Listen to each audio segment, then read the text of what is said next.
की बात है, उत्तर भारत में एक छोटा सा गांव था। वह गांव कभी हरे भरे खेतों, ठंडी हवाओं और मीठे पानी के तालाबों के लिए मशहूर था।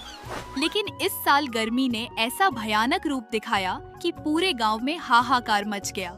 सूरज मानो आसमान से आग बरसा रहा था। धरती तपकर तवे जैसी हो गई थी।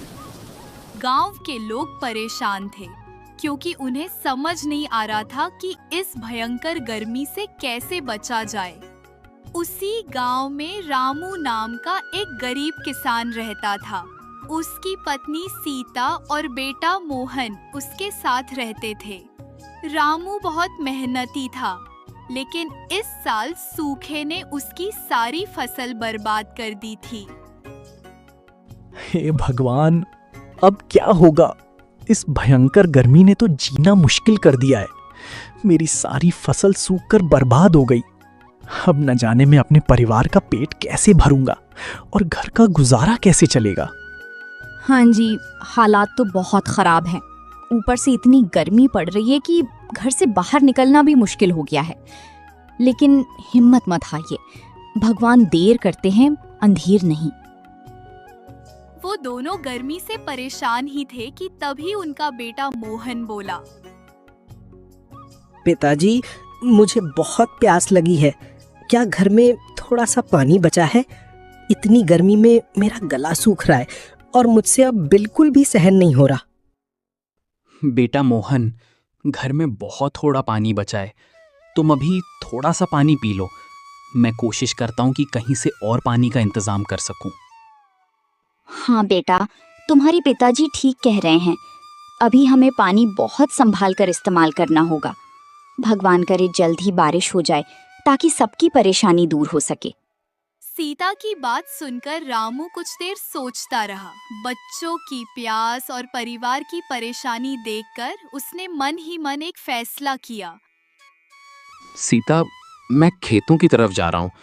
देखता हूँ फसलों का क्या हाल है और साथ ही कहीं से पानी का भी कोई इंतजाम करने की कोशिश करता हूँ। लेकिन अभी तो दोपहर है जी, सूरज सिर पर आग बरसा रहा है और गर्मी भी बहुत ज्यादा पड़ रही है। आप शाम को चले जाइएगा, तब तक धूप भी थोड़ी कम हो जाएगी। अरे नहीं सीता, अगर मैं शाम को जाऊंगा तो देखते ही देखते रात हो जाएगी। क्या पता मुझे पानी मिले या ना मिले। जितनी जल्दी निकलूंगा उतना अच्छा रहेगा। शायद भगवान कहीं ना कहीं हमारे लिए कोई रास्ता खोल दे। सीता उसे बार बार रोकती रही, लेकिन रामू नहीं माना। उसे अपने परिवार और बच्चों की चिंता सताए जा रही थी। आखिरकार वह तपती धूप में पानी की तलाश में निकल पड़ा। रामू धीरे धीरे खेतों की ओर बढ़ रहा था। चारों तरफ सन्नाटा पसरा हुआ था। भीषण गर्मी अपने चरम पर थी और सूरज सिर पर आग बरसा रहा था।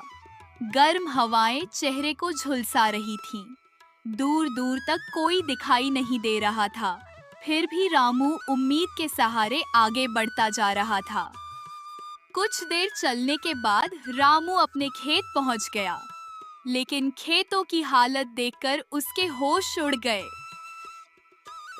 हे भगवान, मैंने पूरे साल दिन रात मेहनत की, कड़ी धूप में पसीना बहाया, खेतों की देखभाल की, लेकिन इस भयंकर गर्मी ने मेरी सारी मेहनत बर्बाद कर दी। अब न जाने मेरे परिवार का क्या होगा, बच्चों का पेट कैसे भरूंगा और घर का खर्च कैसे चलाऊंगा। फिर भी मैं हार नहीं मानूंगा। शायद कहीं ना कहीं पानी का कोई स्रोत मिल जाए। यह सोचकर रामू अपने खेत से आगे निकल गया। अब वह पानी की तलाश में दूर दूर तक भटकने लगा। सूरज सिर पर आग बरसा रहा था। गर्म हवाएं चल रही थीं और चारों तरफ सूखी धरती फैली हुई थी। कई घंटों तक चलने के बाद भी उसे कहीं पानी नहीं मिला। उसकी प्यास बढ़ती जा रही थी। पैरों में थकान थी, लेकिन परिवार की चिंता उसे आगे बढ़ने की हिम्मत दे रही थी। सुबह से भटक रहा हूँ, लेकिन कहीं पानी का नामो निशान नहीं है। अगर आज भी खाली हाथ लौट गया तो बच्चों को क्या जवाब दूंगा। हे भगवान, अब तो बस तुम ही कोई रास्ता दिखाओ। इतने में रामू को दूर एक बड़ा बरगद का पेड़ दिखाई दिया। उसने सोचा कि थोड़ी देर उसकी छाया में आराम कर ले। जब वह पेड़ के पास पहुंचा तो उसने देखा कि एक वृद्ध महात्मा वहां बैठे हुए हैं। उनके चेहरे पर तेज था, लेकिन वे बहुत थके हुए और कमजोर लग रहे थे। बेटा, क्या तुम्हारे पास थोड़ा सा पानी है? मैं कई घंटों से इस तपती धूप में भटक रहा हूं। प्यास के कारण मेरा गला पूरी तरह सूख चुका है और अब मुझसे एक कदम भी चला नहीं जा रहा। यदि तुम्हारे पास थोड़ा पानी हो तो कृपा करके मेरी मदद कर दो। महात्मा जी, मैं घर से बहुत थोड़ा सा पानी लेकर निकला था। इतनी भयंकर गर्मी में रास्ते के लिए बस यही पानी बचा कर रखा था। सच कहूं तो मुझे भी बहुत प्यास लगी है, लेकिन आपकी हालत देखकर मेरा दिल पसीज गया है। आप मुझसे उम्र में बड़े हैं और इस समय आप पानी के ज्यादा हकदार हैं। लीजिए महात्मा जी, मेरे पास जितना भी पानी है आप पी लीजिए। फिर रामू महात्मा जी को पानी दे देता है। महात्मा जी पानी पी लेते हैं। बेटा, तुम्हारी दयालुता देखकर मैं बहुत प्रसन्न हूं। मैं तुम्हें आशीर्वाद देता हूं कि तुम्हारे जीवन की कठिनाइयां जल्द दूर होंगी। भगवान तुम्हारी मेहनत का फल अवश्य देंगे। आपका आशीर्वाद ही मेरे लिए सबसे बड़ा धन है। इतना कहकर रामू महात्मा जी से विदा लेता है और अपने गांव की ओर आगे बढ़ चलता है। जब वह गांव पहुंचा तब तक शाम हो चुकी थी। सीता और बच्चे उसकी राह देख रहे थे। आप ठीक तो हैं जी? मैं कब से आपकी राह देख रही थी। इतनी देर हो गई कि मुझे आपकी चिंता होने लगी। इस भयंकर गर्मी में आप सुबह से बाहर थे। क्या आपको कहीं पानी मिला? और खेतों का हाल कैसा है? सीता, खेत तो इस भयंकर गर्मी की वजह से पूरी तरह उजड़ गए हैं। जहां कभी हरी भरी फसल लहराती थी, वहां अब सिर्फ सूखी मिट्टी दिखाई देती है और पानी भी मुझे कहीं नहीं मिला। मैं बहुत दूर दूर तक भटकता रहा, लेकिन हर जगह निराशा ही हाथ लगी। हाँ, रास्ते में एक महात्मा जी मिले थे। वे बहुत प्यासे थे, इसलिए मैंने अपने पास बचा हुआ थोड़ा सा पानी उन्हें पिला दिया। आपने बहुत अच्छा किया जी। किसी प्यासे की मदद करना बहुत बड़ा पुण्य होता है। मुझे पूरा विश्वास है कि भगवान आपके इस अच्छे कर्म का फल जरूर देंगे। फिर उस रात पूरा परिवार बिना किसी शिकायत के सो गया।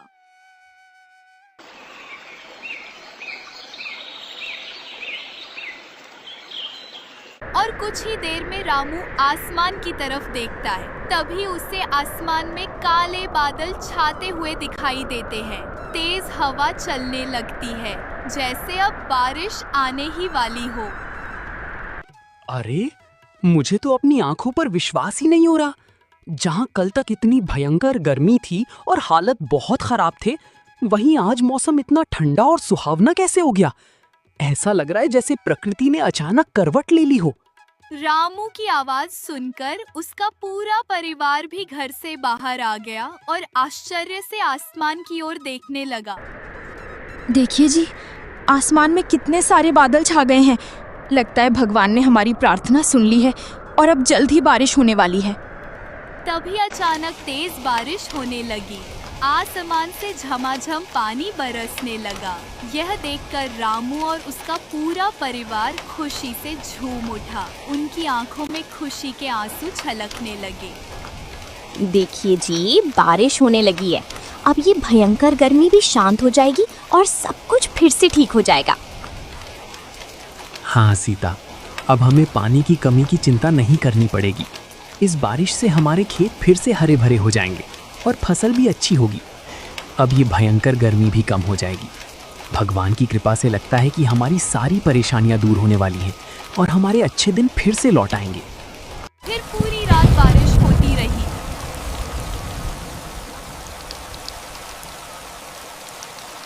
अगले दिन पूरा गांव फिर से हरा भरा दिखाई देने लगा।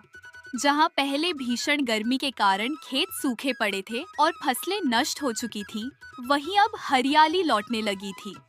हरी भरी घास ने सूखी धरती पर अपना डेरा जमा लिया था। चारों तरफ हरियाली ही हरियाली नजर आ रही थी। पेड़ पौधे फिर से ताजगी से भर उठे थे।